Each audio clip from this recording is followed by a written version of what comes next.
तो welcome class शुरू करते हैं एक नए लेक्चर के साथ जिसका नाम है ओरल कैंसर।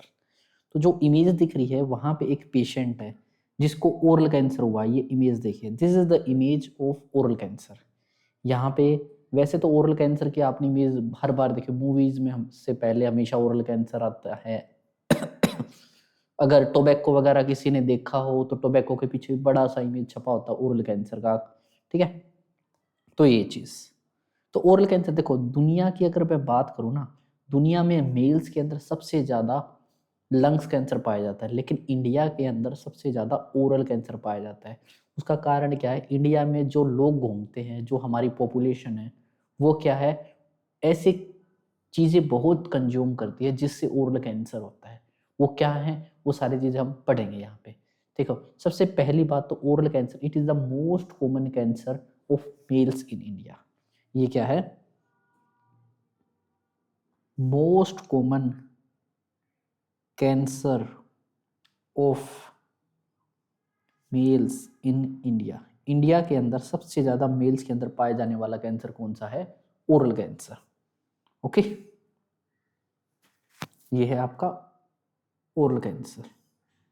दुनिया की अगर मैं बात करूं तो क्या है? Lungs cancer. ठीक है, तो अब बात करते हैं इसका मोस्ट कॉमन टाइप प्रेजेंट होता है। मोस्ट कॉमन कौन सा टाइप इंडिया के अंदर प्रेजेंट होता है, इंडिया या जो भी प्रेजेंट होता है? तो देखो, इसका देखो, कैंसर के अंदर हमने क्लासिफिकेशन पढ़े थे, नोमेनक्लेचर पढ़ा था, उसके अंदर देखो हमने बताया था squamous cell, squamous cell carcinoma. तो ये ज्यादातर प्रेजेंट होता है स्क्वेमस सेल कार्सिनोमा की फॉर्म में। Squamous cell carcinoma. ठीक है, जो ओरल कैंसर का मोस्ट कॉमन टाइप होता है, यहाँ पे स्क्वेमस सेल अफेक्ट होते हैं।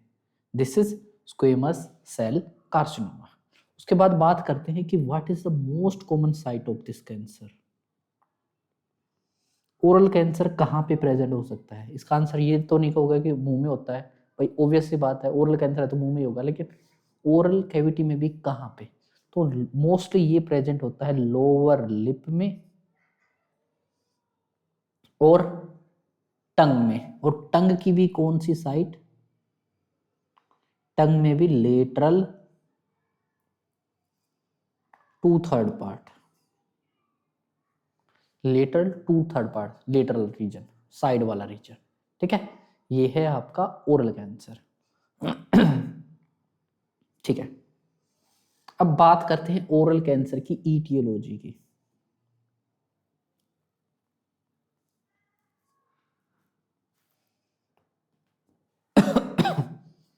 कि क्या कोजेस और रिस्क फैक्टर हो सकते हैं ओरल कैंसर होने के। तो देखिए, हम इंडिया में मेल सबसे ज़्यादा क्या चीज़ कंज्यूम करते हैं? टबैको, स्मोकिंग करते हैं, टोबैको च्यू करते हैं, पान मसाला खाते हैं, और गुटखा खाते हैं, और भी वेरियस जो भी चीज़ें, अल्कोहल पीते हैं, जो भी वेरियस चीज़ें कंज्यूम करते हैं, वे सभी डायरेक्ट रिस्क फैक्टर हैं ओरल कैंसर के। मैंने कोज नहीं बताया, मैंने बताया रिस्क फैक्टर। ठीक है, इससे ओरल कैंसर होने का रिस्क बढ़ता है। तो हम लिखते हैं इटियोलॉजी। सबसे पहले लिखते हैं टोबैको। टोबैको यानी तंबाकू, जैसे रजनीगंधा, पान बिहार, विमल, या जो भी तरह की चीजें होती हैं। Second, alcohol. और खास बात है, कोई भी पर्सन टोबैको और एल्कोहल दोनों को एक साथ कंज्यूम करता है ना, तो उसके अंदर कैंसर होने का रिस्क 10 से लेकर 15% इंक्रीज हो जाता है। If a person is consuming both tobacco and alcohol together, then the risk of developing oral cancer will be increased by 10 to 15%। ठीक है, तो ये है। उसके बाद जैसे गुटखा खाते हैं, बहुत सारे लोग गुटखा खाते हैं, थूकते रहते हैं, गुटखा खाते रहते हैं। पान मसाला खाते हैं, पान मसाला वही जो दिखता आपने वीडियोस में देखा होगा, मूवीज के अंदर देखा होगा। ठीक है, ये चीज। और ये इसका एक रिस्क फैक्टर है, मोस्टली ये प्रेजेंट होता है मेल्स के अंदर, 2:1 की फॉर्म।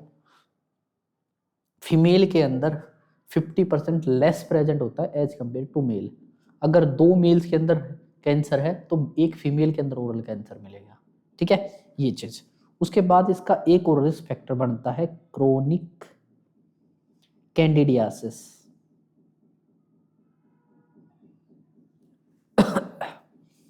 अगर किसी को क्रोनिक टाइम से, लंबे टाइम से अगर ओरल इन्फेक्शन है तो वो भी एक रिस्क फैक्टर बनता है ओरल कैंसर का। अब आप पूछोगे रिस्क फैक्टर ये सारी चीजें बनी कैसे? देखो, कैंसर होने का भाई देखो सिंपल सा फंडा है। आप अगर किसी भी टिश्यू को, किसी भी सेल को क्रोनिकली लंबे टाइम तक बार बार स्टिमुलेट करते रहोगे, बार बार स्टिमुलेट करोगे, तो ओवर स्टिमुलेशन की वजह से वहां पे सेलुलर एडेप्टेशन स्टार्ट हो जाता है।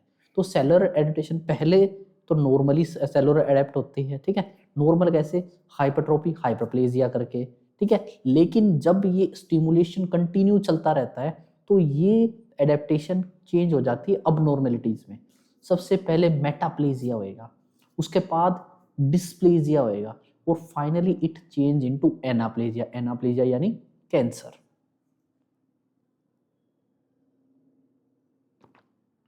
तो क्या हुआ है, कोई पर्सन टोबैको, एल्कोहल, गुटखा, पान मसाला और कैंडिडियासिस होने की वजह से लंबे टाइम तक उसका oral mucosa, oral cavity stimulate रही, ठीक है, और कंटिन्यू स्टिमुलेशन की वजह से वहां पे क्या हुआ, सेलुलर एडेप्टेशन स्टार्ट हो गए, और ये सेलुलर एडेप्टेशन अब नॉर्मेलिटीज के अंदर चेंज हो गए, जिसके अंदर सबसे पहला स्टेप है मेटाप्लेजिया, नेक्स्ट स्टेप डिस्प्लेजिया, और फाइनल स्टेप एनाप्लेजिया में ये चेंज हो गए, ठीक है, ये चीज।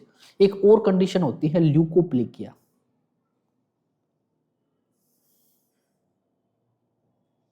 ल्यूकोप्लेकिया का एक इमेज देखिए,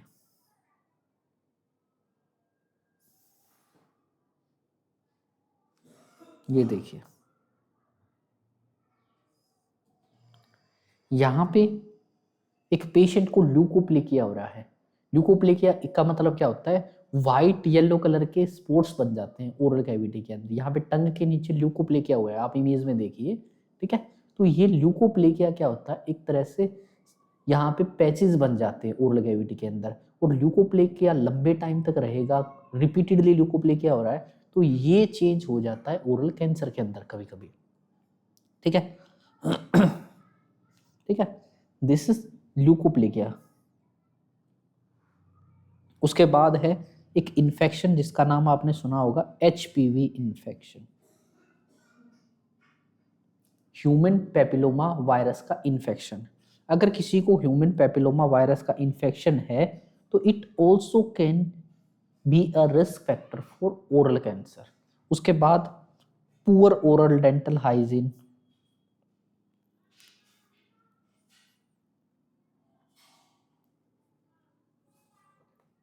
कोई पर्सन है पुअर ओरल डेंटल हाइजीन कर मेंटेन रखता है, कभी ब्रुश नहीं करता, कुछ भी खाता पीता रहता है, ठीक है, तो ये भी एक माइनर सा रिस्क फैक्टर है। उसके बाद chronic irritation,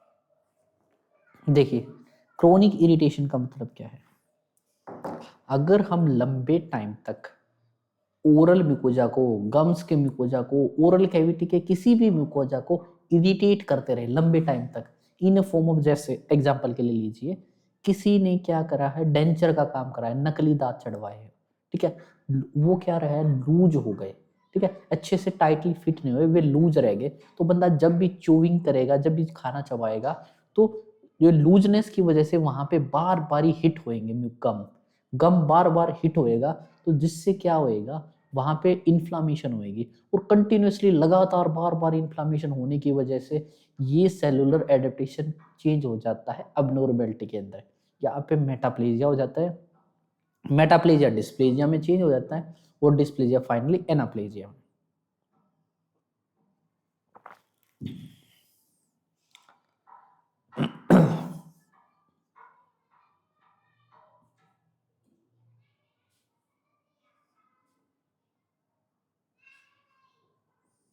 okay, due to loose fit dentures. ठीक है, ये थी आपकी ईटियोलॉजी। उसके बाद हम बात करते हैं क्लिनिकल फीचर्स यानी साइन एंड सिम्टम्स।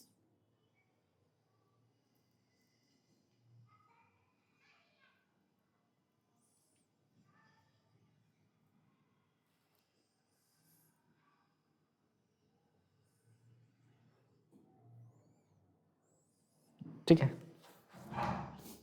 अगर क्लिनिकल फीचर्स की अगर हम बात करें, सिम्टम्स की बात करें, तो किसी को अगर ओरल कैंसर है, ठीक है, तो उसके सिम्टम्स क्या आ सकते हैं? जैसे क्या होएगा, जैसे वो कभी भी खाना च्यूइंग करेगा, खाना चबाएगा, तो उसके अंदर अपनॉर्मल सेंसेशन आएगी उस पर्सन के अंदर। ठीक है, नंबनेस आएगी। ठीक है, हो सकता है ओरल ड्रोलिंग भी हो जाए, वहाँ पे सलाइवरी ग्लैंड और स्टिमुलेशन की वजह से ज़्यादा सलाइवा क्रिएट कर लेंगे, पेशेंट के अंदर ड्रोलिंग होती रहे, पेशेंट को सेंसेशन चेंज हो जाएंगी, ठंडा गर्म कुछ ज़्यादा लगने लग जाएगा। ठीक है, पेशेंट की आवाज़ भी चेंज हो सकती है अगर कैंसर मेटास्टेसाइज कर जाए, टंग पे ज़्यादा टंग को इन्वॉल्व कर ले, तो टंग भी तो हेल्प करती है वॉइस प्रोडक्शन में, तो टंग के अंदर अगर कैंसर हो गया तो वॉइस चेंजेस भी हो सकती है पेशेंट की। और क्या हो सकता है, पेशेंट को पेन भी थोड़ा बहुत हो सकता है। ठीक है, और हम ओरल कैविटी से क्या करते हैं, खाना खाते हैं, तो खाना खाने के अंदर पेशेंट को डिफिकल्टी हो सकती है, डिफिकल्टी हो रही है यानी डिसफेजिया हो रहा है। जब पेन भी हो सकता है खाना निकलते टाइम पे, यानी ओडाइनोफेजिया भी हो सकता है। ठीक है, पर्सन को सोर थ्रोट हो सकता है। ठीक है,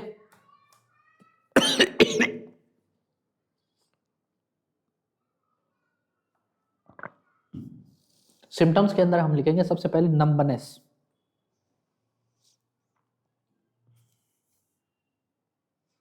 और चेंज इन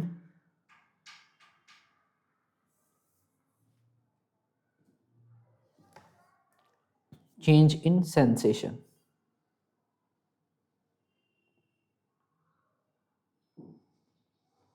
नंबनेस और चेंज इन सेंसेशन। ठीक है, और क्लिनिकल फीचर्स हमने जब सभी कैंसर के पढ़े थे, उसके अंदर हमने एक सी से एक चीज पढ़ा, क्वेश्चन पढ़ा था, CAUTION, जिसके अंदर सी से एक चीज था, चेंज इन क्या था। ठीक है, उसके अंदर हमने एक बाउल एंड ब्लैडर हैबिट। ठीक है, उसके अंदर हमने एक पढ़ा था, एनी सोर दैट डजेंट हील, CAUTI, ए से मतलब एनी सोर दैट डजेंट हील, ये भी क्लिनिकल फीचर आएगा।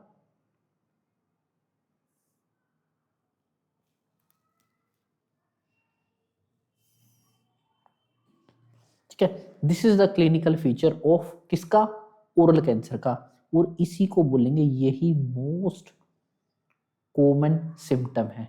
और ये एनी सोर दैट डजंट हील, यानी अगर कोई सोर 2 वीक से ज्यादा तक हील नहीं हो रहा है, तो ये क्या है, क्लिनिकल फीचर है किसका, ओरल कैंसर का। ओरल कैविटी के अंदर कोई सोर बन गया, कोई लीजन बन गया जो हील ही नहीं हो रहा है, 2 हफ्ते से ज्यादा हो चुके हैं। ठीक है, ये चीज। उसके बाद वॉइस चेंजेस,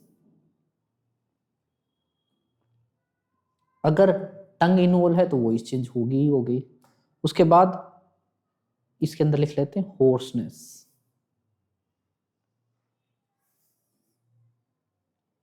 ठीक है, और पेशेंट को जो ल्यूकोप्लेकिया है, ये एक कोज भी है और ये एक क्लिनिकल फीचर भी है ओरल कैंसर के अंदर।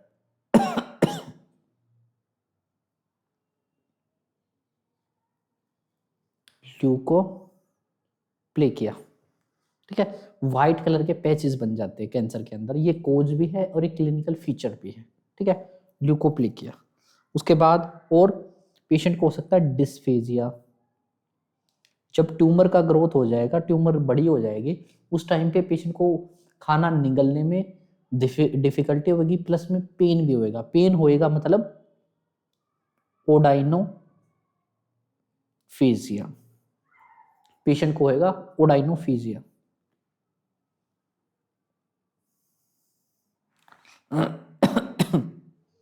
उसके बाद एक्सेसिव ड्रूलिंग,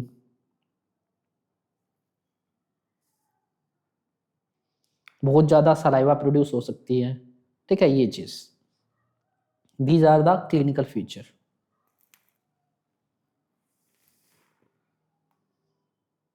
उसके बाद बात करते हैं हम इसको डायग्नोस कैसे करेंगे।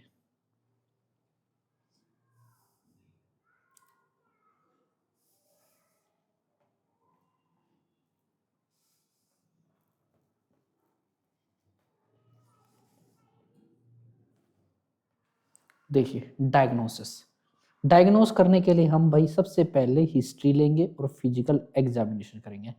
पेशेंट से हिस्ट्री लेंगे, पेशेंट की प्रीवियस हिस्ट्री, सबसे पहले तो प्रीवियस या पास्ट हिस्ट्री। उसकी किसी फैमिली मेंबर को तो ऐसा कैंसर नहीं हुआ है, उसकी ईटिंग हैबिट, ड्रिंकिंग हैबिट तो कैसी है, ठीक है। इससे पहले ये सोर अगर है, ये कितने टाइम से था, उसको ल्यूकोप्लेकिया था या ना था, और जब भी पेशेंट खाना खाता है तो कैसी सेंसेशन आती है। क्लिनिकल फीचर में से कुछ भी अगर उसको है या नहीं है, वॉइस चेंजेस हुई है, ड्रोलिंग है, डिस्फेजिया है, ल्यूकोप्लेकिया है, कोई भी क्लिनिकल फीचर प्रेजेंट है या नहीं है, सारी हिस्ट्री ले लेंगे। फिर हम बात करेंगे फिजिकल एग्जामिनेशन की, जिसके अंदर हम क्या चीज करेंगे, इंस्पेक्शन। हम यहाँ पे इंस्पेक्शन करेंगे।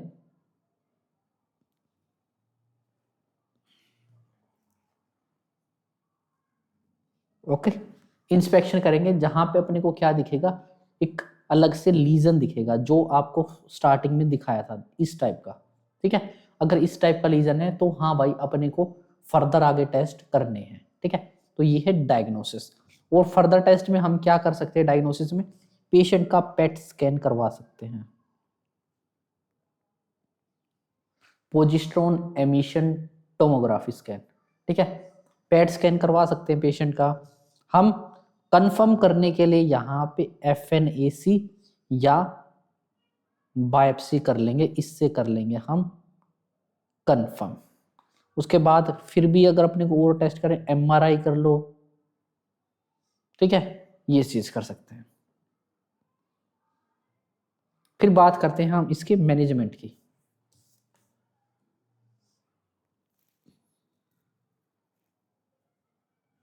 देखो, अब बात करते हैं ओरल कैंसर के मैनेजमेंट की। तो मैनेजमेंट के अंदर हम सबसे पहले करेंगे सर्जिकल मैनेजमेंट। सर्जिकल मैनेजमेंट के अंदर ज्यादातर अगर टंग पे अगर अफेक्ट हो चुका है, टंग पे अगर ट्यूमर है, तो हम सर्जिकल मैनेजमेंट करते हैं। तो हम क्या कर सकते हैं, टंग को रिमूव कर सकते हैं। और प्लस में जो मैंडिबल बोन है ना, अपनी ये वाली नीचे वाली जबड़े वाली, अगर इस बोन को भी इन्वेड कर दिया कैंसर ने, तो हम इस बोन को भी रिमूव कर सकते हैं। तो दो सर्जरी हम कर सकते हैं, ग्लोसेक्टमी यानी टंग को रिमूव करना, सेकेंड हम कर सकते हैं मैंडिबुलोएक्टमी।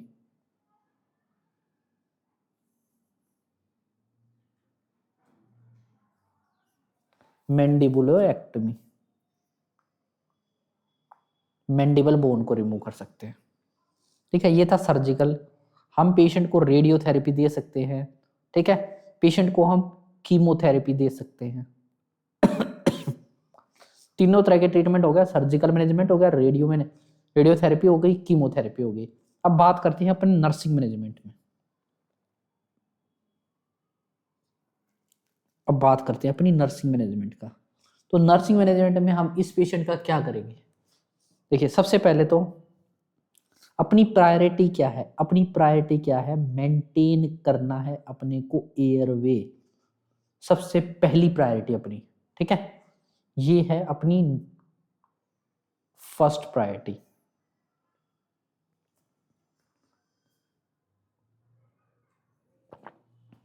नर्स की पहली प्रायोरिटी है कि पेशेंट का एयरवे पेटेंट रहे, ठीक है। What is first priority, we have to make sure that patient should have patent airway, क्योंकि ओरल कैविटी के अंदर कैंसर है, कभी भी रेस्पिरेटरी एयरवे कॉम्प्रोमाइज हो सकता है, ठीक है। तो इसके लिए हमने को क्या करना है, इसके लिए पहले से ही प्रिवेंशन करके तैयार करके रखना है। क्या करना है अपने को, कीप इंट्यूबेशन यानी ET and TT set near by, इसलिए अपने को ट्रैकेओस्टमी और एंडोट्रैकेल ट्यूब का सेट को पेशेंट के पास रखना है। जैसे ही रेस्पिरेटरी एयरवे कॉम्प्रोमाइज होता है, तुरंत पेशेंट को ईटी और टीटी की जरूरत पड़ सकती है, इसलिए पहले ही प्रिपरेशन करके रखनी है। ठीक है, फिर पेशेंट का हम कर सकते हैं न्यूट्रिशन मैनेजमेंट।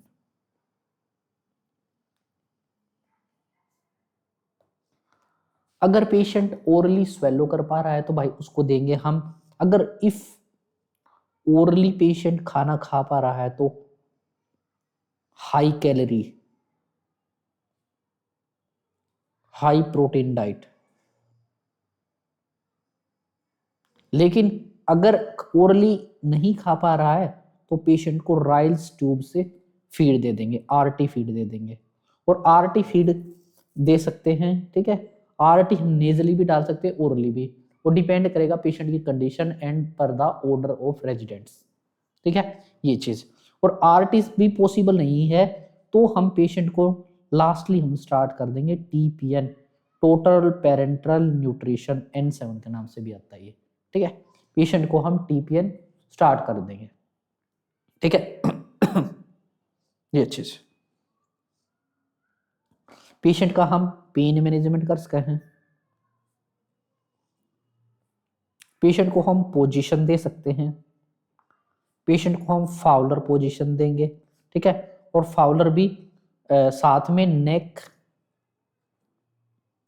टिल्ट